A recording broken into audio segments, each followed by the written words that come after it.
All right.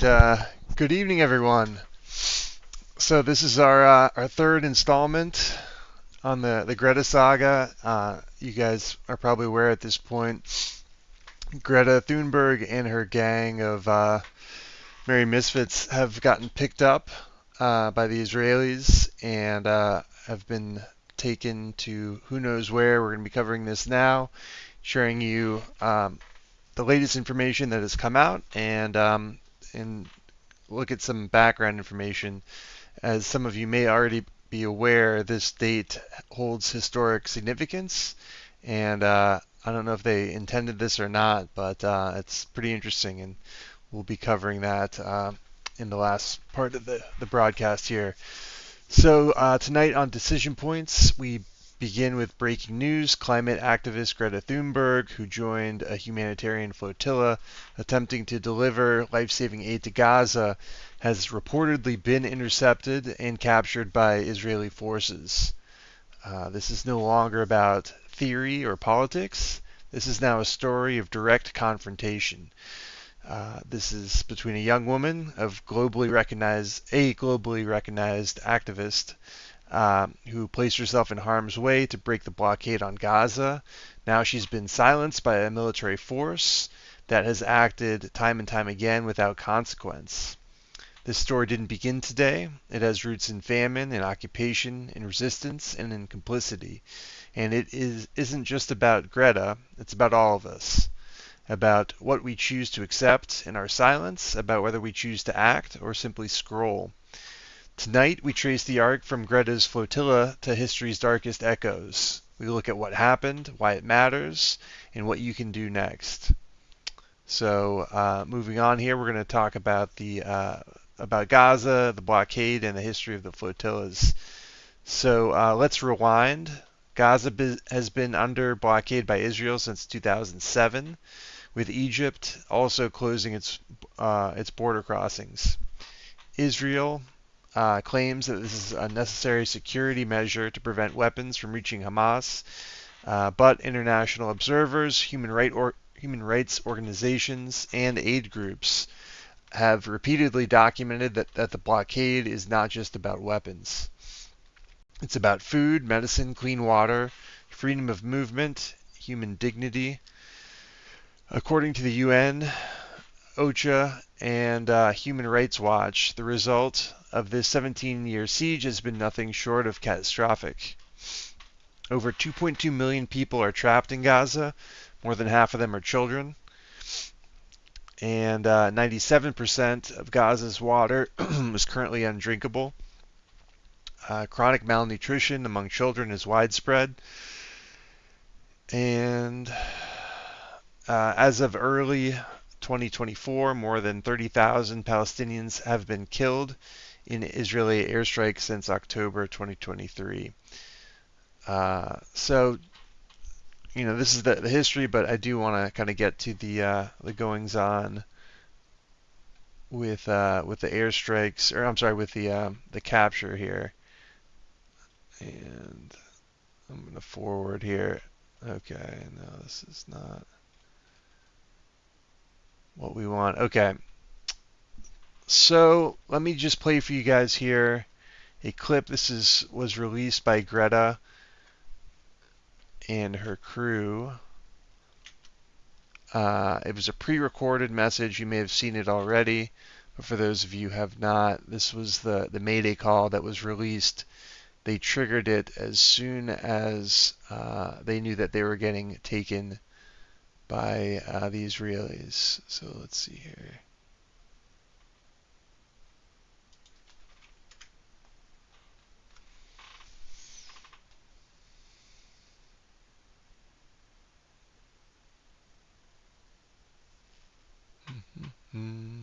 Okay, yeah, here we go.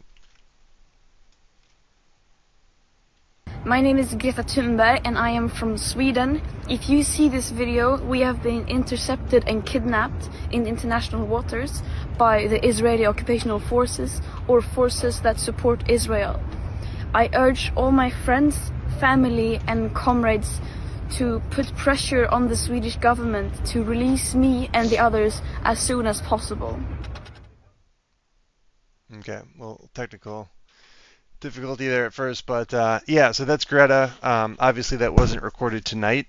That is something that they put together in anticipation that that might happen, and that they wouldn't have time to put together a video. And in fact, one of the things that we'll be talking about now is kind of the circumstances surrounding the them getting boarded and kind of what happened there. We're going to play some videos shared by the Israelis and found online. Let's see here. Yeah, so I think Reuters had some good information to share. We'll share screens here for you. So, yeah, the Israeli forces did claim that they took the vessel, so that's not an issue here. Yeah, Israel says that everyone aboard is safe. And let's see here. Blah, blah, blah. So some of the details that I did want to share relates to what they did. I think that they sprayed them with some sort of a white mist. It's unclear what that is. And they also jammed all frequencies. Let's see if I can find. No, this must not be from this article, but blah blah blah. So this is maybe not the best article to look at. Here is some more interesting stuff. This was shared on X that we can go through. Yeah, you could see they're being said to have been kidnapped, but I think that again is taken from the language of Greta's thing. So I mean, kidnap is a weighted term, but they were stopped, and we'll talk about the legality of that in a second. But here you could see this is an image from when they were stopped. Hands up. And then here, from that same post, is a video.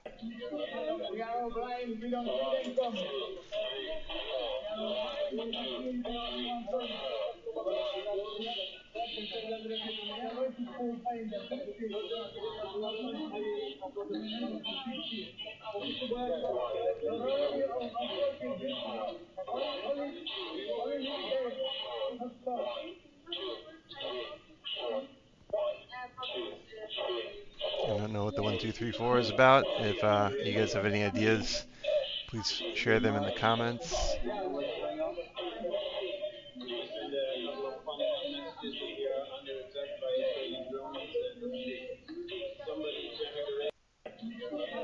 So yeah, I don't have a big takeaway from that.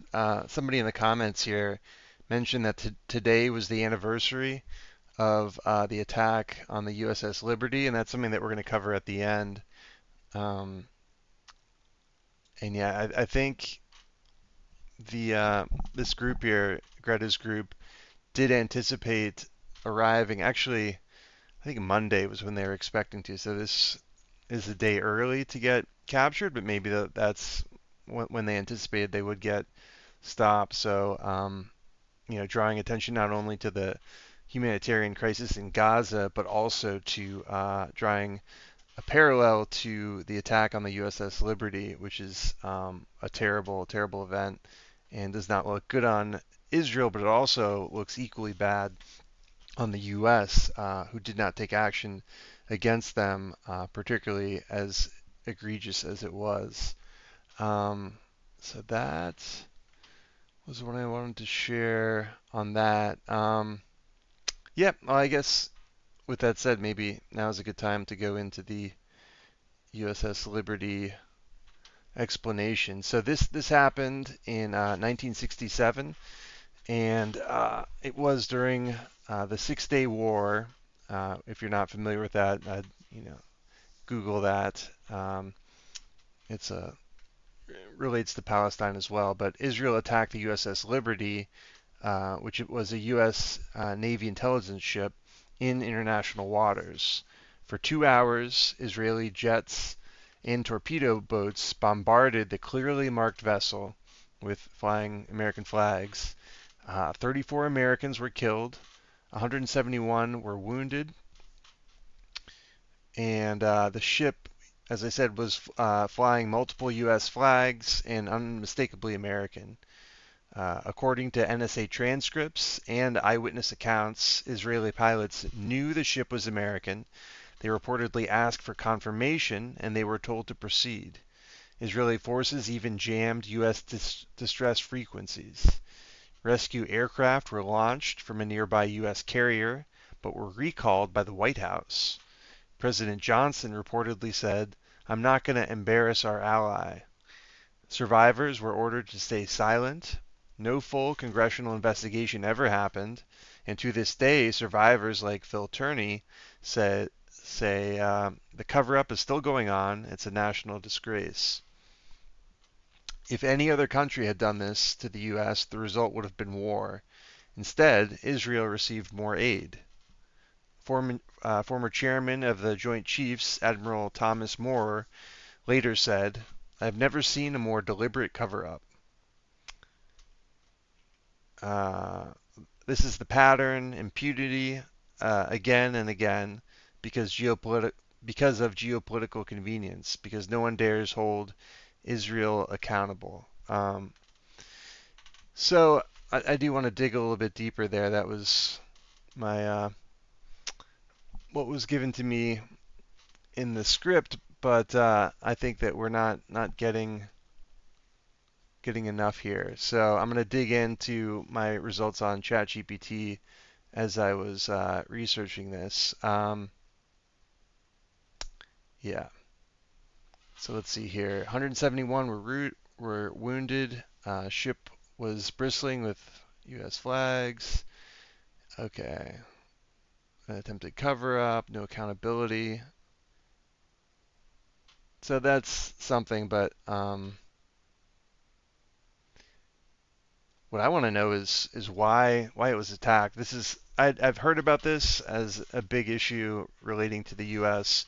and there have always been comparisons actually as you research this Greta mission, saying the attack last month was bad, the attack in 2010 was terrible, but the worst was this Liberty attack, and apparently it's turned a lot of veterans against Israel because of this. But what I want to know is why.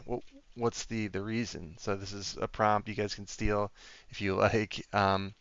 Give me the reason why Israel would have attacked. Please answer as a well-informed conspiracy theorist. This is to give chat a license to, put its tinfoil hat on and go a little bit more wild than it might want to. Okay. The real reason conspiracy theory interpretation, to eliminate witnesses to war crimes. Okay, so the Liberty has a highly sophisticated signals intelligence vessel capable of intercepting military communications. At the time of the attack, Israel was carrying out operations in the Sinai during the Six-Day War that may have included mass executions of Egyptian POWs. Some believe Israel feared the Liberty had intercepted incriminating evidence, so they silenced it. Okay, interesting. And I guess as we said, that the Six-Day War I think was part of another like major land grab, right? Because this is 1967. I think that's correct. This is an area that I'm in the middle of researching myself. I'm not an expert by any means, but I do recall that there was a significant land grab related to the Six-Day War, um, to create a false flag for U.S. entry into the war. According to this theory, the original plan was to sink the ship completely, leaving no survivors, and blame Egypt for the attack. Oh, okay, so false flag, hoping that no one knew that it was Israel to begin with, and drawing the U.S. into a war with Egypt. Okay. The operation supposedly failed because the ship refused to sink, and brave crew members sent out a distress signal before total destruction. And again, I think we heard that there was jamming going on, so that's interesting. Deep cover and complicity in Washington. Some theorists argue that certain elements within the U.S. government may uh, may have been aware of or complicit in the plan. Lyndon Johnson is said to have recalled air support during the attack, right? And so we heard that quote already. Testing U.S. intelligence and control over the narrative. The incident served as a test. Would the U.S. publicly challenge its ally, Israel, over a blatant act of aggression against American servicemen? When the U.S. swept it under the rug and no serious accountability followed, it proved to Israel and others that the special relationship was effectively unconditional. Yeah, special relationship, we've heard that term a lot. A pattern of impunity to the conspiracy-minded. The Liberty was just one of many examples of how Israel treated as how Israel is treated as above the law, able to act with aggression even against allies without consequences. Interesting. Okay, so I think this is a lesson. Next time I can't let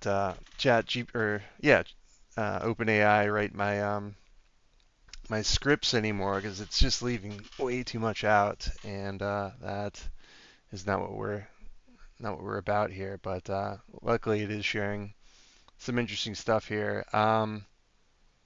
Yeah, right. This framing is speculative. Okay, chat. We'll give you a chance to make it sound better. What is the alternative reading of this event that explains the attack on a clearly marked U.S. vessel? There might be two L's in vessel, but it knows. An alternate one that most closely aligns with the mainstream Israeli and U.S. government accounts, but also tries to explain inconsistencies, is that it was a tragic case of mistaken identity under extreme wartime confusion. The fog of war during the Six-Day War mistook for an Egyptian ship. The Liberty was in international waters. Blah, blah, blah. Identification. Previous claimed they did not see the hull markings or the U.S. flag, despite the Liberty being larger, clearly marked, and equipped with a large U.S. flag. Yeah, and it was like a long attack, so that doesn't make any sense whatsoever. So even the most the most rose-colored interpretation of this just doesn't hold water. Unbelievable. Circled the ship multiple times before the attack, raising doubts that it could have been mistaken. Yep. Israel forces jam Liberty's frequencies, which required knowing its communication channels. Wow. Yeah, that's I mean, no question. No question. They were just trying to get away with war crimes, and we did nothing. Um, they paid 6.7 million in compensation for the ship and to the families. So I guess that covered everything for the 34 soldiers and wounding 171, and for almost, almost sinking the ship. That does not come close. How much was the ship worth?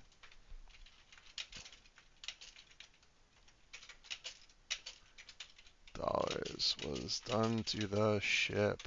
That seems like a lame apology to me. 40 million, which would be, yeah, about a third of a billion in today's dollars. But yeah. So not even covering the damage to the ship, much less the 34 people killed and 100 and some wounded. Did not sink. Yeah, unbelievable. Yeah, you're not writing my prompt anymore. Sorry, my guy. So yeah, another thing that I had done some research on through ChatGPT. Yeah, so let's look through this. So yeah, it, Israel's defense minister Katz, who I think his first name might be Israel too, he had warned that they would take all necessary measures to stop the ship. Um, so the vessel was diverted to the port of Ashdod with no injuries. Broader context.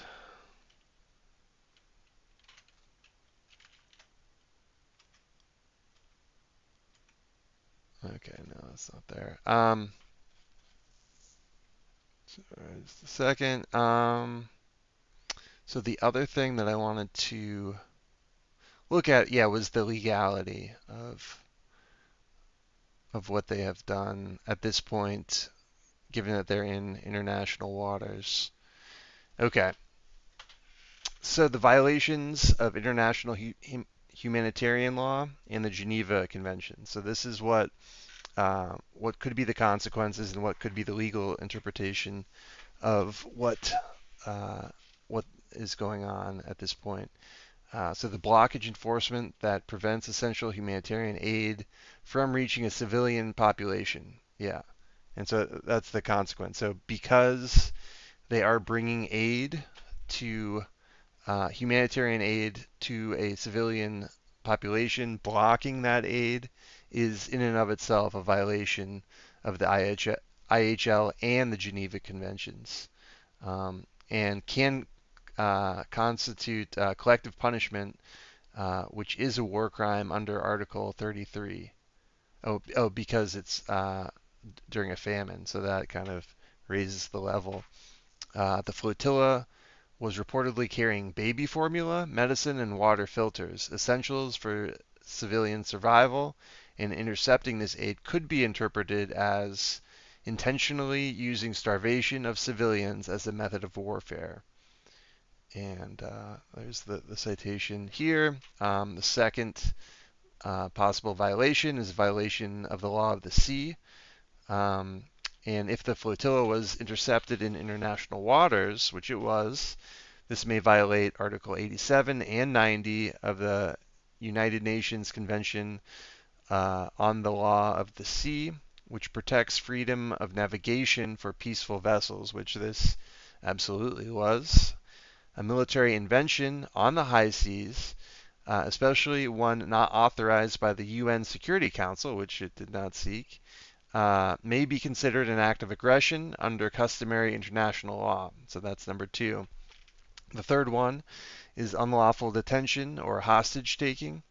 So if Greta Thunberg and the other members were taken against their will without being charged or tried under international or national law and without due process, it could constitute unlawful detention or even hostage taking. So, you know, just like we're all due process, and we can't be arrested for not violating a law, and that's something that a police officer needs to tell you if you are being arrested, number one, and what you're being arrested for. So that parallel exists here. So unlawful detention, they're taking them off of their boat in international waters, and what's the crime being alleged? So it could be unlawful detention at a minimum.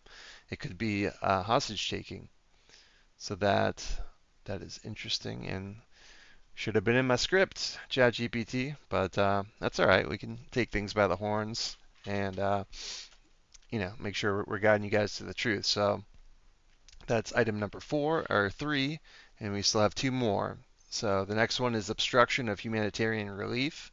So under UN Security Council Resolution 2417, willfully impeding humanitarian relief during armed conflict is explicitly condemned and subject to international accountability. So that, is similar to the first item, but is cited from a UN Security Council resolution rather than the Geneva Conventions. Okay, this event can be seen as a deliberate obstruction of humanitarian aid, which carries potential criminal liability for military and civilian leaders involved in the order. So, awesome. We'll see what the UN does with this, but these are some more items to add to the list of potential war crimes and violations all over the place.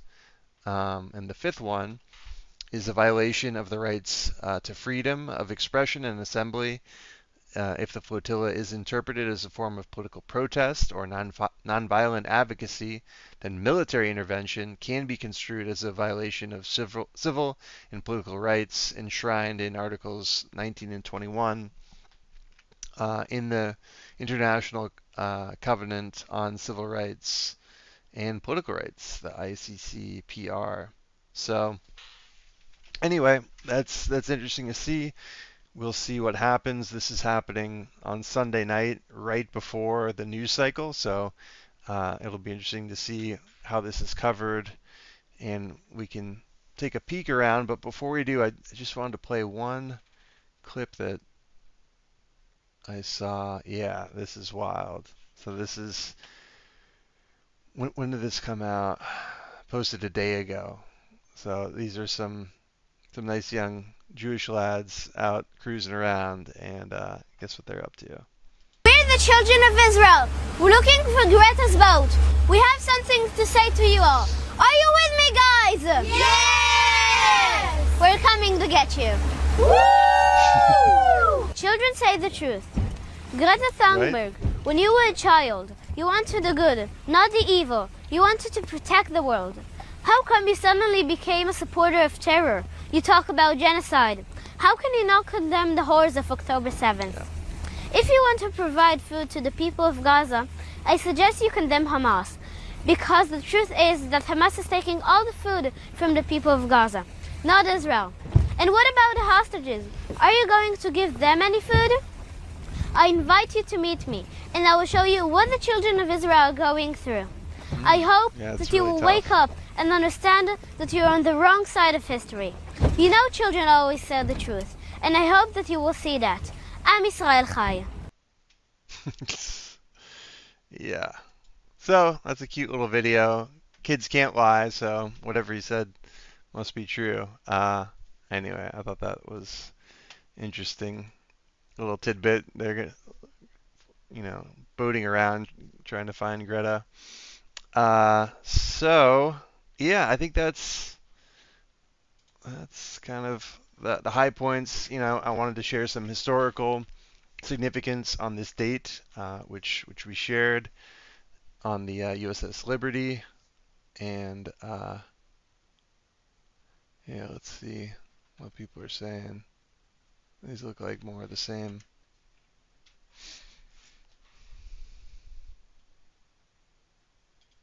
Kidnapped by Israel, but again, people are just taking the keywords that she gave. But as we saw, that is an interpretation. Kidnapping is potentially what they should be charged with. Certainly when it's done in international waters from a peaceful group. Yeah, I think the ball is in the court of the U.S. and the UN, and I think if we can get enough support around this and enough attention on it, people get outraged. I think that is something that maybe we can change things. But if people don't care about it, if people don't like, subscribe, and share this stuff, talk about it with your friends and family, call your representative. If you're in the news, write stories, publish stories about this. These are the methods to push things forward. So, oh, nice. I like this. You know, rewriting headlines. So CNN is already on it. Israel has boarded Gaza-bound aid ship carrying Greta Thunberg. Yeah. Oh, yeah. The Freedom Flotilla coalition says. So it's like not even, we don't know yet. CNN couldn't figure it out. It's still got to be allegedly, according to this group. Yeah. Israel attacks Gaza-bound aid ship carrying Greta Thunberg in international waters. Perfect. She fixed it. Um, yeah. This is all just more of the same.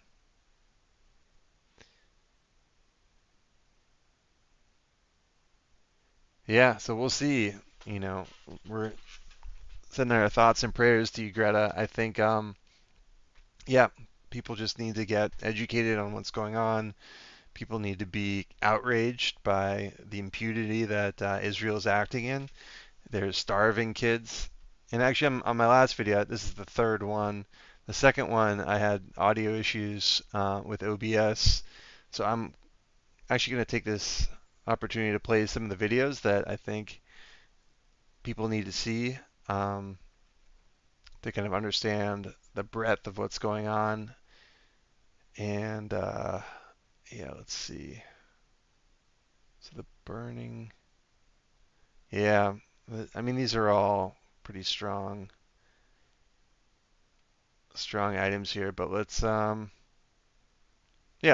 with a Jewish hero, because that's one thing that I like to focus on as we bring this up, that there's Israelis who have been fighting against this the whole time. I think right before the attack on October 7th, there was 5% of the entire population stood up. I think it's something like 200,000 people, and protested what Netanyahu was doing in his power grab as he was setting up his position to kind of just go full hog on, the terrible policies that have now been deemed war crimes. And yeah, let's play a little bit here. There was a decision in 2011 to overthrow Assad. Actually, that came from Jerusalem. This has been a desire of the Israeli government that stretches back more than 25 years. Netanyahu's idea is make the Middle East in Israel's image, overthrow every government that opposes Israel. He's had a friend in that, and that is the CIA and the United States government. So this war in Syria did not come from Assad's repression. It did not come from Assad's dictatorship. This war came from a presidential order by Obama to overthrow Assad, starting in the spring of 2011. We have a name for this program. It was Operation Timber Sycamore. The United States, together with other countries in this region, trained fighters, especially jihadists, including the ones that just took power, to overthrow the regime. This created chaos. 600,000 dead in Syria in a war that has gone on for 14 years. The outcome of this war is what the CIA wanted back in 2011, which is that a jihad group would take power in Syria after being armed by the United States. Okay, well, that's not as on point as I was looking for, but yeah, let's see. Oh, this is... So yeah, this is kind of something on the I woke up today to the news that Netanyahu had bombed a school that was sheltering children and killed more than 50 Palestinians, most of them children, burning them alive. He burned babies alive. And you can watch the video and see for yourself as children desperately tried to escape. And I want to understand why there was more outrage over a fake story of 40 beheaded babies than there is of the real life witness, the burning alive of children that we're watching. You're watching on your phone right now. This is the genocide that we've been screaming about for a year and a half, and still there are people in denial who think this is fake.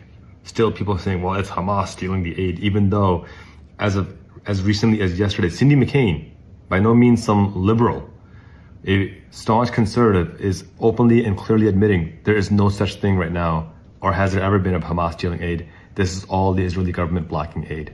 I used to wonder as a kid how world leaders could watch the Holocaust happen and just do nothing. And now world leaders are not just watching this new Holocaust happen, they're actively funding it right before our very eyes. And I want you to understand that if this is what they're allowing to happen in Palestine, no one in the world is safe from their wrath and their apathy and their cruelty. Yep. So those things are hard to watch, but it's important to kind of understand what is going on and what's at stake. There's equally terrible videos about the malnourishment that's going on. You know, there's almost all the kids there are on the brink of starvation. I mean, they all are. They're getting kind of abused constantly, not only seeing people die around them, having their family members killed, but they're only eating one meal every 2 days. Through the night, the Israelis are blasting terrible music of just horrific stuff, so most of them are not sleeping, and it's just despicable. And it's, you know, fine. You know, they think that the Palestinians are not people, so killing them is not a violation of the commandment, thou shalt not kill. So that's a convenient truth that they believe. Yeah. On the positive side, let's go to another Jewish American hero. What does Israel have on our country? I think suppression of people's ability to talk about very polarizing topics like Gaza, suppression of that is a cause of anti-Semitism, because people start thinking, like, is there some sort of grand plan to control us and keep me from being able to talk about something that clearly is in the news every day? It seems like a big issue. Yeah. Well, maybe we shouldn't have a system where, like, our political class is not allowed to criticize a foreign government, and a foreign government that's gotten us into like 7 wars. Benjamin Netanyahu is John McCain. Right. Like he's been telling us Iran has a nuke. He's been telling us they're 5 years away from a nuke since I was 7.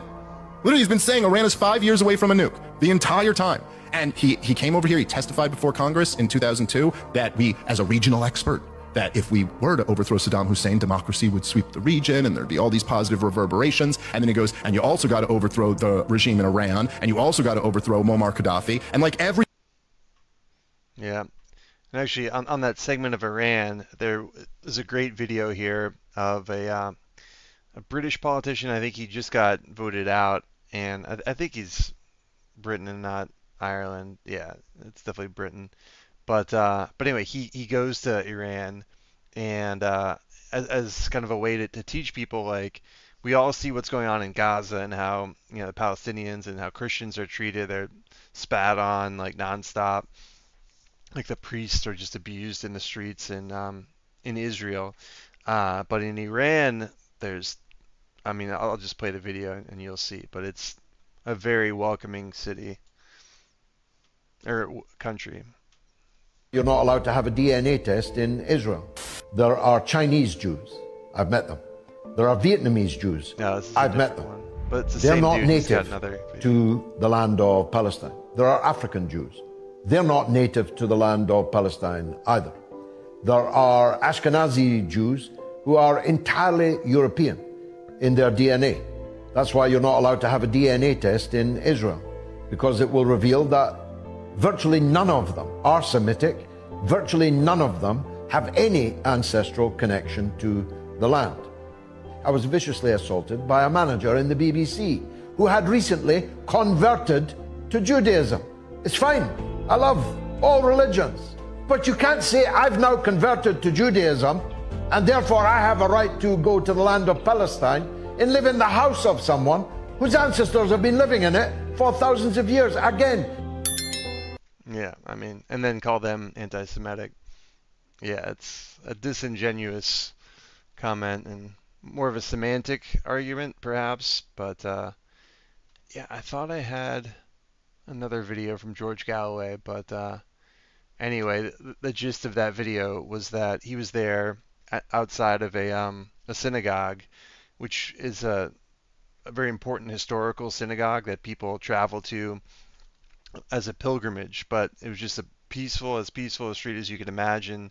No guards, nothing, that you would have to have in Israel if that same religious institution was there. And I think he said there's hundreds of synagogues, or maybe even like 1,000 in Iran. So it's a welcoming place for all cultures, and to kind of make Iran the bad guy, when in reality they haven't invaded their neighbors like Israel has, is something that people need to keep in mind as people are pushing for a war with them, when the reality is they're doing nothing wrong, and we need to focus on the atrocities that are happening in the neighborhood before we think about anything else. So we'll do a little bit of comedy here. If I want to get into government, do I have to support Israel? You know, the Israel lobby has an incredible power over the decisions that government makes. And what we've seen is, on the left or on the right, if you question the policies of the Israeli government legitimately, people will accuse you of anti-Semitism. And that is weird and wrong and kind of unlike anything else we see anywhere else. Now, I gotta tell you, no one's asked me the question that directly, and the truth is, if you oppose the U.S.-Israel relationship, you face tremendous headwinds to get into government, not just appointed government, but elected government as well. Okay. Well, that interviewer is funny. That wasn't a funny clip, but an important sentiment. Let's see here. Okay, here's a video from an Irish Parliament member. I think it's Parliament, giving an impassioned speech that hopefully will, rally you up and inspire you to support. I hope that Benjamin Netanyahu burns in hell the same way them children and their families burned. I hope him and his generals and the far-right government in Israel, that when their God finally brings him to the resting place, that he deserves to burn in hell. Because what is happening now, not alone is it apartheid, not alone is it atrocity and a war crime, it's just horrific. It's just horrific what they're doing. Where is their soul? Where is the soul of the Israeli people that allows their government to do this to children? Where is their humanity? The Israeli people, the Jewish people, after everything the Jewish people have suffered down over the decades, that they would allow their government to do this to other human beings. Okay. I wish I had more lighthearted stuff, but yeah, I think that's it. I think we'll cut it off here, and we'll close with Greta's SOS statement that was sent out. Yeah. My name is Greta Thunberg and I am from Sweden. If you see this video, we have been intercepted and kidnapped in international waters by the Israeli occupational forces or forces that support Israel. I urge all my friends, family and comrades to put pressure on the Swedish government to release me and the others as soon as possible. Okay. All right.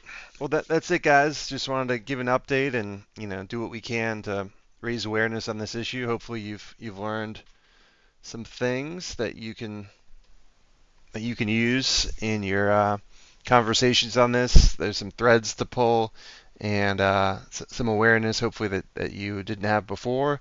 And if you did have it before, hopefully it's inspiring you to do the same sharing of information because. Yeah, I think there needs to be accountability on this. There's no question that there's been violations of law in this instance, and there's the larger issue that needs to be addressed in terms of getting food to these people, rebuilding that area. I like to mention this as much as possible, and that is that we give Israel, I think something like 2.5 or 3.5 billion each year. The U.S. does. For them to purchase weapons to arm themselves, and it's just one of the many benefits that they get from being our, number one ally. But that there's billions of dollars that we give to them to, do more war. In spite of all the things that they're doing, we can't take care of, the wildfires in Hawaii or the fires in California, or I'm just trying to make the point that like we've got issues here that we don't take care of our own people, and yet there's these billions that can be given for war stuff. And anyway, Israel gets this money not as a gift, because if it were a gift, they would have to do an audit and share an accounting of where they're spending the money. And they're not even required to spend it on U.S. weapons, which is something they say about all the money we spent in Ukraine. Oh, it's okay because it's going to BlackRock and Boeing and all these other weapons manufacturers. Great, yeah. So it's coming back to the U.S., but yeah, not really. But yeah, with them, they don't have to spend it on U.S. manufacturers, which I don't really care one way or another. But so instead of giving it as a gift, we give it to them as a loan. And then instantly forgive the loan, so that so that they don't have to bother with that formality. So it's just ridiculous. And I think what my aspiration for a good resolution to this, in addition to stopping giving money to Israel altogether, not supporting them militarily, and not pushing their agenda, and hopefully pushing them for sanctions and stop shielding them in the UN. I'd like to see that money, that 2.5 or 3.5 billion, spent just rebuilding Gaza. Just no strings attached, not, America owns the Gaza Strip, no alternative, ulterior motive. Just give them that money to rebuild it until it's back, build back better, until it's better than it was before. I think that would be a good place to start us making amends. And then term limits, I mean, we'll cover this in other episodes, but I think that rebuilding Gaza, using that money, no longer giving that money ever again, I think that is a good thing that we can do without, attacking Israel, or we don't need to aggravate things, but we do need to heal things. So that's what I'll leave you with. Thank you for tuning in. Like and subscribe. Help us share this message, and stay attentive to this issue, because it's not going to get fixed without people caring about it and without people talking about it. All right. Have a good night.